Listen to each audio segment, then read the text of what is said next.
Dili ni vlog, video ni, lakaw ko, istorya ko, interview ko, naisuwat, samok-samok ko, suwat siya, mati yang agi, ngisi siya, i-report niya unya na, human ko interview, goods interview, ngisi ko, report ko isa, interview ko, goods ra daw, interview ko gwapo, tantaw siya, ngisi siya, gunit ko ulo, upaw siya, ngisi mi, sig katawa mi.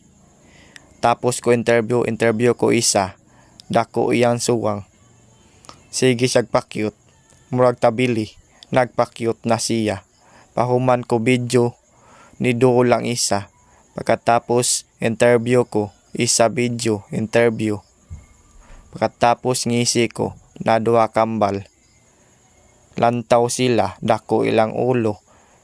Si Buloloy o si Bulalay, dire taman, thank you.